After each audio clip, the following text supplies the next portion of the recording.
Thursday Night Football, the Red Hot Steelers in Cleveland, where the Browns are finally coming off a win, their first home win of the season. And instead of fan appreciation, as in appreciate the fact that this team still has fans, Baker Mayfield had some advice for the Cleveland faithful, calling them out for being too loud.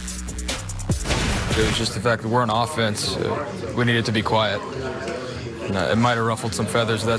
Once again, that's okay. But when we're on offense in a critical down, we need to be able to have silence in our home stadium. It's got to be an advantage for us. And then when they get the ball, it's got to be really loud. That's just, the basis of football. Even if it's true, even if logic tells you that's exactly what the fans theoretically should be doing, and they've been fans for a long time, can he just stop with the finger pointing already? Just enough? Does it bother you, the head shaking? Explain it. Put words to it. One of the toughest things that people have to deal with in life is success. And Cleveland deals with it horribly. And they win a game. And look, his numbers are his numbers. And I think he's thrown the most picks for a Browns quarterback over this time period in like the last 34 years. But now we're going to lecture the fans on how they should operate and how loud they should be and when they shouldn't be loud. Just take a step back and focus on the Pittsburgh Steelers, not the fans, not your facial hair, not your sneakers and whatever design they have, not the $100,000 watch that you have. How's Odell getting? Can we just love it? I'm just saying, can we please? Odell's done nothing. Can we please focus on the task at hand as opposed to everything else that happens? And look, you're always fighting the same things. It's the vision from within, it's the media and the distractions that they create, and then it's your opponent. And the Browns just find a way to create more problems and distractions for themselves. I absolutely agree. I like a team with no noise. I just want my team to stay focused. And Baker likes a stadium with no noise. Exactly, yeah. Well, he's going in the wrong direction. But this is what I think this team is doing good. Over the last 2 games, no turnovers. And that was a big-time issue for this football team throughout the season. And over the last 2 games, when you talk about penalties, their penalties have been down. 4 penalties last week. That's a good thing. We're talking about a disciplined football team that has been undisciplined all season long. These guys are eliminating the turnovers and decreasing the penalties. That's a good thing. And I think the record as you move forward down the line is going to be a little bit easier. This team still has a bunch of issues, but this whole talking, the fans making noise, this shouldn't be the top of their list. Nick, discipline should be what you do on the field, and there should be a component to discipline off the field as well. And I know that you're not always on board with this. I know this can't possibly sit that well with you. Typically, I go to the honesty as a defense. And what he's saying is honest. But I can't even defend this. This is stupid. Thank you. This is just dumb. Like, it's just so... Now, I get it. Holistically, again, in a vacuum, a huge advantage Peyton Manning had in Indy was that team won so much and so often. The fans were trained. It was silent in that stadium when they had the football, correct? Like Peyton could operate. Omaha. But we all heard it at home. Right, but he didn't even, the Omaha stuff yelling came in Denver more so. Like, he could operate at a whisper if he wanted to because the fans were trained. And if the Browns, win some football games, maybe one day the fans will be trained. And if before the game, Coach was joking off the air that if I ever got a job in football, it'd have to be in something with stadium operations or food service. You could be on crowd control.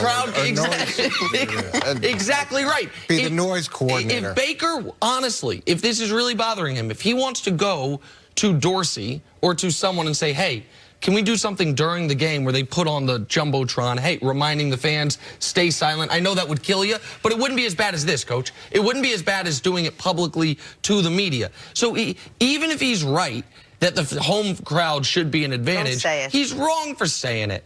And my other problem with Baker thus far this year, even though I still really like him and I still think he can be really good, and I still think the Browns one day can be really good, is you cannot be parsing the refs, the fans, all the things you've been parsing when you have been the single biggest problem on the team not named Freddie Kitchens. You just can't. It's just when you have been, I can't constantly be 30 minutes late to the start of the show and then be like, man, our stage manager Joe got to get his stuff. Like, it'd be ridiculous, even if it's our stage manager Joe's great. But even if it were true, it would be totally unfair. Baker has been as big of a part of the problem as anybody, and the lack of accountability no self-awareness. This just really is to me huge. And I want to support him. I want to be the guy on set to be like, you guys are unfair, like he was being with Odell's watch. Give me a break. But but that's part. But there is no defending how Baker's conducted himself on or off the field thus far this year. But it's even like Jarvis Landry last game, who had a great game and then comes out right away and talks about how he's being disrespected. It's great you have success and things are trending in the right direction with turnovers and with penalties, and that should be the focus. It's everything else. And look, Browns fans are loyal. They want the team to desperately be successful. They care. They'll do whatever they can to help. But to attack them or to even imply that they're not smart enough to figure out that they need to be quiet on offense, like it's rude. It's disrespectful. It's off-putting. Coach, and you know this, your quarterback, when he speaks, he sets the agenda for the team. When he speaks out into the public, they should be talking about winning football games and how they can win games. This conversation about the fans, this is not going to help them. This makes me laugh. It's fun to watch. Janet just loves being right about the Browns. I love it. I want this segment to last as long as possible. No, we got a list never get to the commercial break. We got a list to do.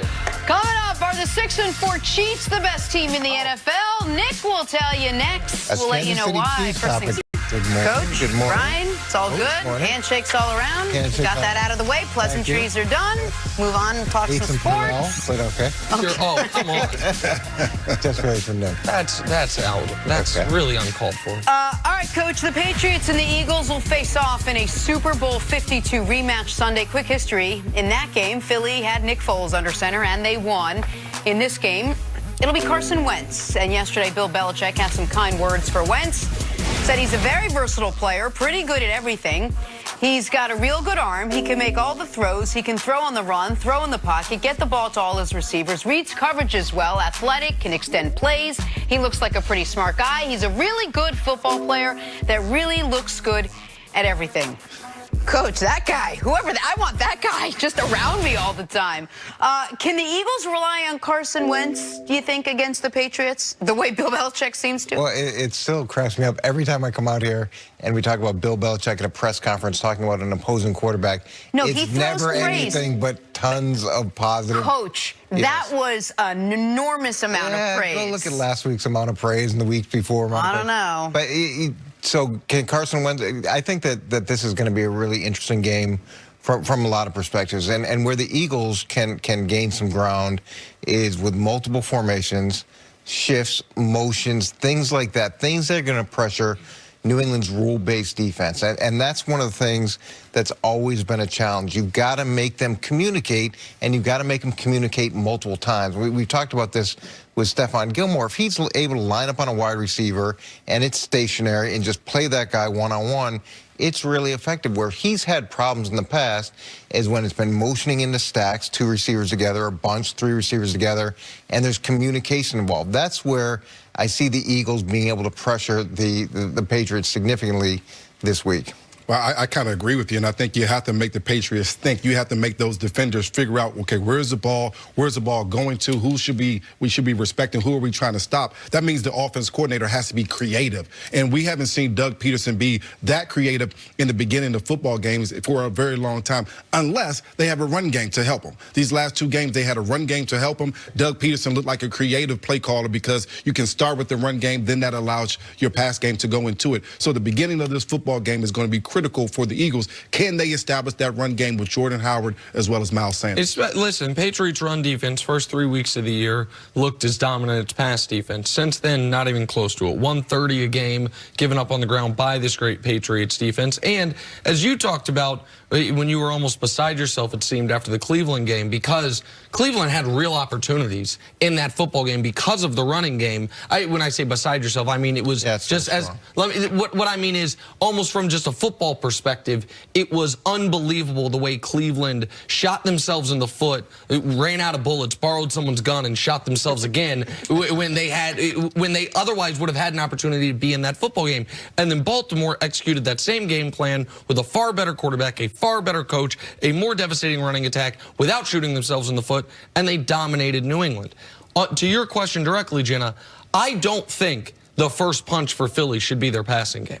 I think that Philadelphia should use that as a counterpunch, but where I look at Philadelphia as having legitimate advantages in this game is their defense against the Patriots offense across the board and their offensive line against the Patriots defensive front when running the football. The lack of team speed for Philadelphia, I think, is going to hurt them throughout the season, but particularly in this matchup, because if you don't have a receiver that you're worried about beating you over the top, why would New England not do so much of that cover zero or the cover zero bluff that we've seen them be so effective with? Because you're not worried about Nelson Aguilar all of a sudden beating one of your corners, for a 60-yard touchdown.